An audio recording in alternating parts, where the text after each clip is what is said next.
In the last 4 years, we've seen a lot of new AI startups pop up, companies like Cursor and Perplexity, and even a shoe company that rebranded to an AI startup. So a once popular shoe company founded in San Francisco has announced it's ditching the apparel business and making a pivot to AI. Everybody still thinks this is probably an Onion headline. It's silly. And big tech has followed by integrating AI into many of their products as well. Tools like Copilot, Gemini, and Meta AI. But here's the thing, just because companies are using AI everywhere, it doesn't actually mean that they're making a profit. In fact, we're seeing the opposite. In September and October, debt issuance from just 3 companies was larger than all of tech debt issuance in the preceding 3 years. I talked about how tech companies regret firing their employees because it didn't actually save them time and money. And a lot of people feel the same way. Now, however, we're talking about higher stakes because these tech companies are investing over $400 billion in AI infrastructure, compute, tokens, etc. But they're not really seeing a return on their investment. And it's not like they can hide all of this because it's all publicly available. So I dug into quarterly earnings, industry research, and financial filings. And what I found is a story that no company wants you to see. So let's get into it. Back in 2023, there was a huge influx of spending on things like LLMs and AI subscriptions, engineers integrating AI into their products, and the infrastructure to run everything. The average enterprise spent $7 million on LLMs, APIs, hosting, and fine-tuning in 2023 alone. By 2024, that number had jumped 2.5 times to $18 million per company. Big tech companies are spending hundreds of billions of dollars on the AI build-out, and the bill for all of that is finally getting handed to their shareholders. If you go back a year or two, companies like Google and Meta and Microsoft were mostly able to pay for these big data centers out of the money that they made from their core businesses in advertising and cloud computing and software. That started to run out sometime last year, and they started borrowing in the debt markets. And very quickly now, they're starting to have to sell new shares of stock. So the spend shifted from one-off innovation budgets to actually buying generative AI software at scale. So now if we look at the entire market, companies spent $11.5 billion on generative AI in 2024. And by 2025, that number had tripled to $37 billion. So let me give you an example of the AI hype that we're seeing today. In April 2026, Allbirds, a struggling sustainable shoe company that had never really turned a profit in its existence, with revenue falling every single year since 2022, they actually announced that they were pivoting to AI compute infrastructure, and they rebranded to Newbird AI. And the stock jumped 582% in a single day. That valuation is crazy. And at one point intraday, it was up 876% just because they used the word artificial intelligence in their rebranding. Nothing actually changed about the product or the shoes. It's just the way that they marketed their product. So this is what AI hype looks at its most extreme. It looks like it's creating some sort of bubble. Shoe company with 4 consecutive years of losses, and then they add the word AI, and then the market rewards them with 582% surge. But here's the thing, is that value sustainable? Let's look at the numbers of what companies are actually making and losing on AI. Companies like Microsoft, for example. So how much money did they spend and what are they making back? Well, I actually looked at the SEC filings to look at the exact numbers, and I'm going to show you guys that now. So you can see that here the gross margin percentage decreased slightly, driven by intelligent cloud, offset in part more by personal computing. Their operating expenses also increased $3.8 billion or 6% by investments in cloud and AI engineering and gaming. And then the operating income actually increased by $19.1 billion. Okay, now if we break down revenue, cost of expenses, and operating expenses, and this is in the millions, by the way, if we look at intelligent cloud, the revenue increased, but the cost of the revenue also increased by a lot. So we went from this in millions in 2024 to this number in millions in 2025. So it actually increased a lot. The percentage change was 36% more spend. So at the end of the day, they are making a profit, but they're spending 3 times as more as they were. So their operating costs are through the roof. And especially after signing for AI infrastructure on 3 Mile Island so that they could start reopening nuclear plants, that number is just going to keep going up. Now, if we look at OpenAI, they obviously don't have SEC filings because they're not public, but their cost and revenue was leaked on the Wall Street Journal. They earned $3.7 billion, but their operating costs and losses were over $5 billion. So they didn't make anything. They lost money, even though they're one of the most famous companies in the world right now. So there's a lot of hype behind them, but there's no money to actually back up the hype. So why is all of this happening? Isn't AI supposed to increase revenue? Well, the answer shows up in 2 places, and it's not exactly in the press releases. So let's talk about AI slop.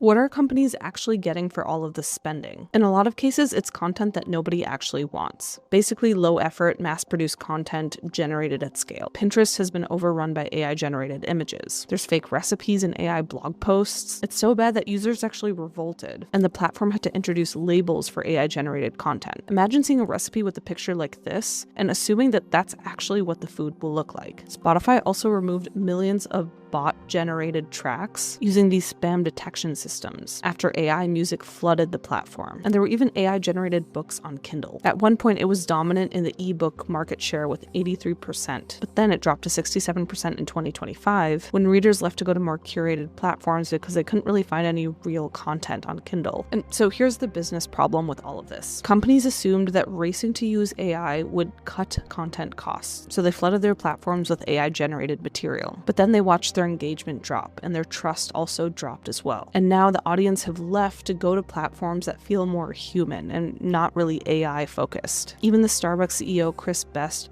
warned of a future of AI slop. It's a version of the internet that's so flooded with AI-generated content that the authentic human work actually becomes impossible to find. So they ended up saving money on content creation, but they lost something much more valuable, which was the trust of their customers. All right, before we continue, I have to show you something really cool that I discovered on Higgsfield. And stick around, because if you need to automate any part of your workflow, then you definitely want to hear what I have to say. So if you're already working with Claude, you can easily generate, edit, and ship creatives directly inside Claude Cowork or Claude Code via the official MCP connector. And you can easily remove manual steps in your workflow. Let me show you what I mean. Okay, so the first prompt I'm giving it is to analyze a bunch of Notion reviews, and specifically the worst complaints about Notion on Reddit. So it's going to look at things like why there's no offline mode or slow performance on mobile. And then eventually I'm going to have the Higgsfield connector actually create UCG content, not just a website. So we're going to take a look at that. So here's what the website could look like. We read every bad thing Reddit says about us. Here's what's true. And then it lists all the different problems that it's found on Reddit. And then it also gives tips on how to make it faster, as well as the honest answer. So we can go through all of these. And then I asked it to make some UGC content. So basically showing real professionals like a startup founder or student or remote team lead, showing how Notion transformed their workflow. So it gives me a bunch of different options here, and I can actually choose which influencer I want to use for the UCG content. So let's go ahead and look at that.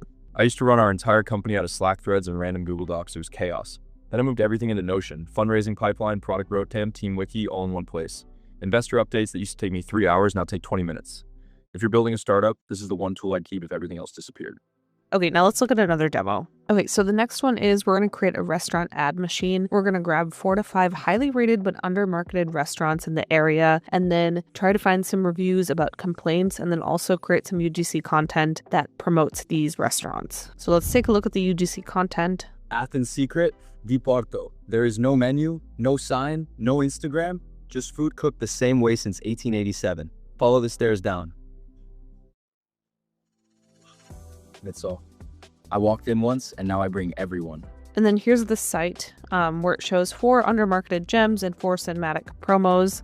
So it talks about the Google reviews, the price per person, the review intelligence, as well as the promo video brief. You can also have outreach messages. But yeah, it actually generated all of this from scratch and pretty quickly. Yeah, all of that is really easy to integrate with Claude. I've added a link in the description below.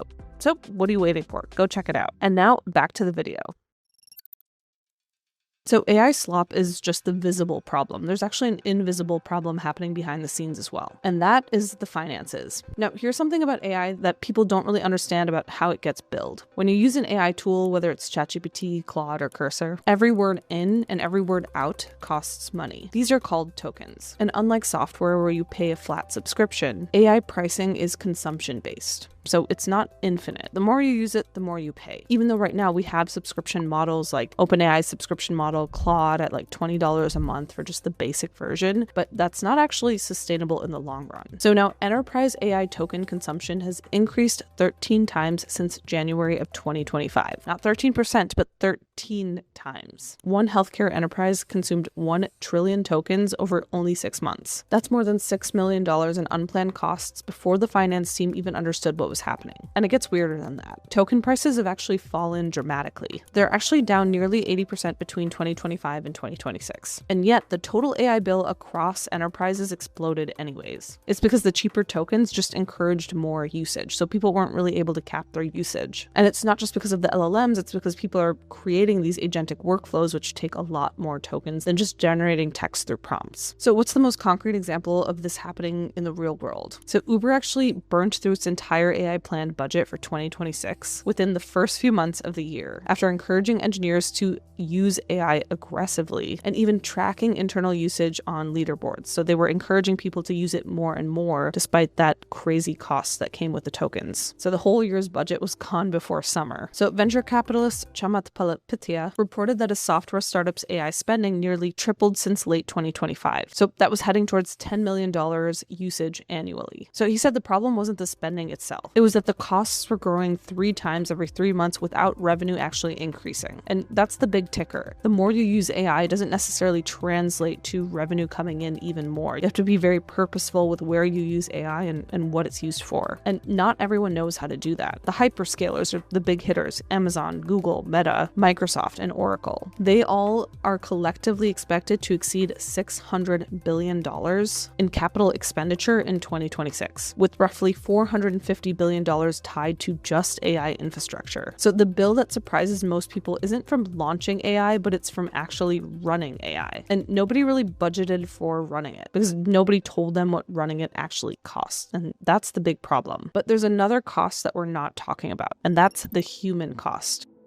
Okay, so what is the human cost? Companies didn't just spend billions on AI. They actually made a trade. They looked at their workforce and decided that AI was a cheaper replacement, and then they acted on it. So between January and June 2025, companies reported 77,999 tech jobs that were cut directly because of AI adoption. So hundreds of people were losing their jobs every single day. Nearly 80,000 tech job workers actually lost their jobs in the beginning of 2026. That's nearly double the same period of last year, 2025. And almost half of those cuts were attributed to AI or automation. And the companies that are doing this aren't actually hiding why. So Klarna went from 7,000 employees in 2022 to roughly 3,000 today. Their CEO has publicly said that he expects that number to fall to 2,000 by 2030. And they even went on CNBC to brag about it. And then 14 months later, they were quietly rehiring people. I actually have a video about that as well. Then UPS cut 20,000 jobs in 2025. It was one of the largest workforce reductions in the company's history.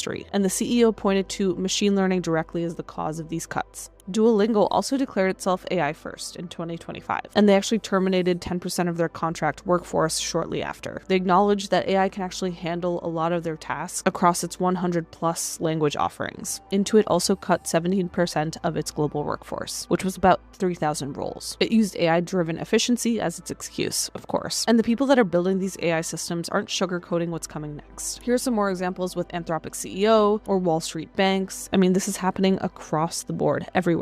But here's what makes this interesting and kind of uncomfortable. We've just shown you that 73% of AI investments aren't actually giving a return on investment. These companies are spending 3 times what they're actually earning, and the token bills are spiraling out of control. And the AI slop is also destroying audience trust. And these companies have made a bet with other people's livelihoods, and it's not working out. So what does that mean next? Well, that's something that companies are going to have to figure out, and they're going to have to figure out fast, because there's a big workforce that's been laid off, and they're not even seeing the reason for why they were laid off in the first place, because AI isn't really generating what it was supposed to in terms of revenue or content.